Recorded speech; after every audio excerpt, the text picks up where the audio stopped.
A mirror, 1857. Setting the small, delicate jawbone she had collected down, for she had yet to identify it as that of a shrew or a meadow mouse, and now rose from her desk to respond to the plaintive, urgent cry. Her mother needed something. She hurried to respond before the summoning voice turned shrill. The nurse must be somewhere else in the house. Anna was not used to being summoned by her mother. She was accustomed to the general neglect that allowed her freedom to pursue whatever caught her fancy. When the time had come for the governess to be dismissed, tutors were hired. Anna was actually old enough now to forego the need for constant governance in this large house well tended by servants. If the weather allowed, she roamed the countryside, specimen jar and butterfly net in hand. After poring over the journals of the Lewis and Clark expedition, she fancied herself an amateur naturalist, all too eager to add to her own growing collection. The lovely, expensive dolls she was gifted with on occasion sat politely arranged on her bedroom shelf. Every other suitable surface contained specimens, both living and dead, brought back from her wanderings. Lightning bugs crawled the sides of a mason jar. A large cocoon hung from a branch awaiting metamorphosis into an eerily elegant swallow-tailed moth. Carefully labeled birds' eggs resided in a dried nest, and a small tortoise ambled about, just one more reason why the maid did not frequent her room. On days that the weather confined her, she could be found in her father's study, voraciously plowing through a medical text, dictionary in one hand. Her father fostered her interest in the natural sciences. He made no secret of the fact that he had longed for a male heir. Anna took it all in stride. There was nothing she enjoyed more than an informative nature walk with him, both coming home with pockets laden with their finds. The good doctor never seemed to tire of fostering her education, increasing her Latin vocabulary, her knowledge of taxonomy, astronomy, whatever particular scientific morsel was currently on his mind, which was a prodigious one indeed. And now they enjoyed his ever-increasing interest in the Plains Indians.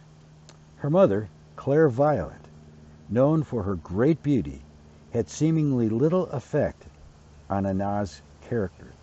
Not that Anna hadn't inherited her mother's beauty, but her intellect was of such a nature that she found the latest Paris fashions of little interest. Those costly gowns by Worth she admired, but did not covet. Much to her mother's dismay, Anna's toilette consisted mainly of clean clothes and braided hair. Having to dress for a special occasion was a torment, not only to her, but to the maid assisting her.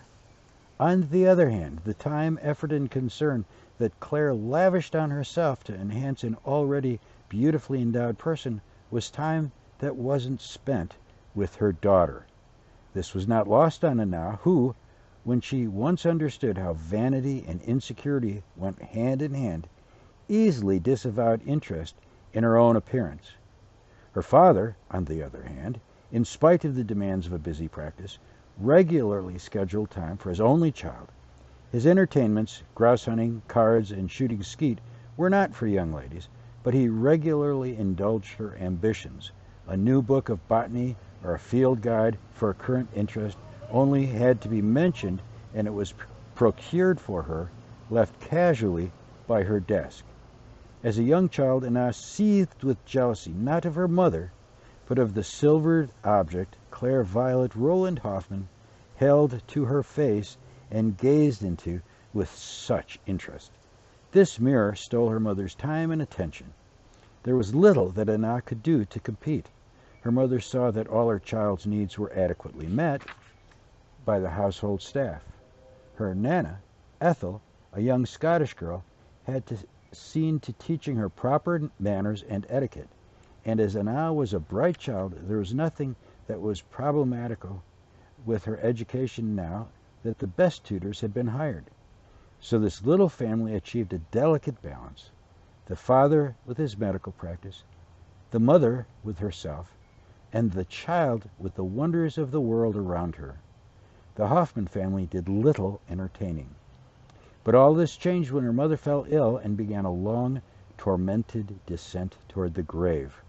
As Claire's strength ebbed, she began to rely more and more upon reassuring evidence that the mirror still provided. The seamstress produced now not voluminous gowns of velvet, brocade, and the Cluny laces she so favored, but ornate nightgowns and bed jackets designed to conceal a form that was withering. The nature and progress of Claire's illness was never openly discussed in front of Anna. It was some time before she noticed a subtle change in the usual pattern of neglect. When she did, a fear crept upon her that her mother was beginning a journey where, even if Anna were welcome, she could not follow. As nature would have it, just when Claire's beauty was being robbed by her illness, the blossoming of a young womanhood came upon her daughter. The time Anna spent outdoors pursuing her various collections, a rare trillium for her flower press, a chrysalis of a luna moth, brought lovely golden tones to her skin and hair. She was graceful of limb, naturally modest, and seemingly unaware of the beauty she had inherited from both parents, for her father was himself a handsome, distinguished man. When the time came, as it must with all illnesses termed fatal, all mirrors were banished from her mother's chambers. Anna discovered with a shiver that the silver-plated hand mirror had been cracked.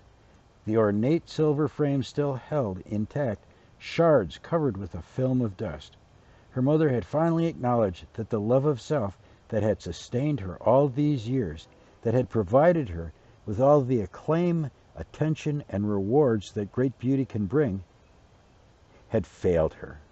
As her health continued to decline, the medicine afforded no more promise of a cure, let alone a miracle. Her husband lost himself in the bottle.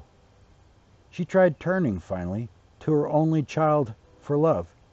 Anna, so thrilled at being asked to prove her love, and eager to do so, was now blind to the inevitable.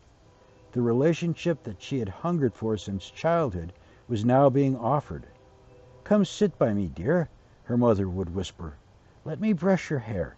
It is so lovely, my dear." Anna chose to ignore the weak and trembling hands that now caressed her. The dressmaker was summoned and consulted to provide a new wardrobe for Anna's changing figure. But when Anna tried to draw her mother into her own world, that of a budding lady naturalist, she failed. Claire had never learned to see much beauty outside herself, and what she saw now was not her own beauty, but her daughter's.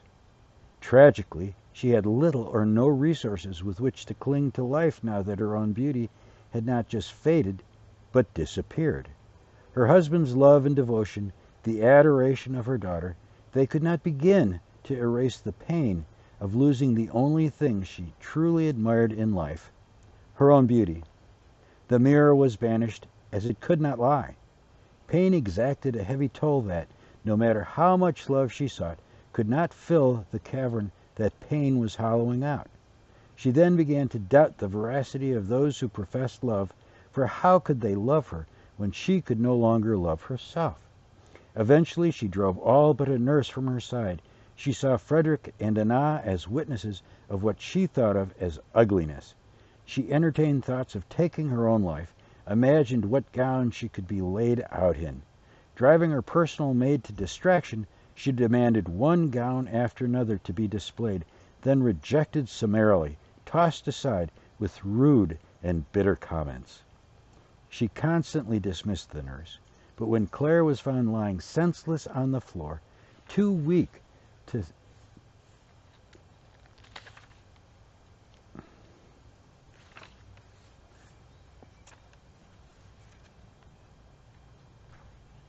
throw herself from the open window, her dosage of laudanum, the smell like burnt flowers, mingled with her fine French perfumes, was increased.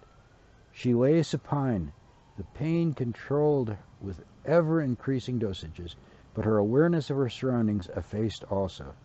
She had found little to live for, and now the end would come quickly and without drama.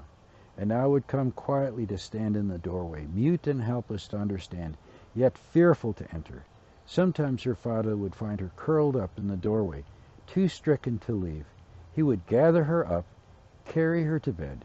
He too had no words to ease Claire's departure from their lives.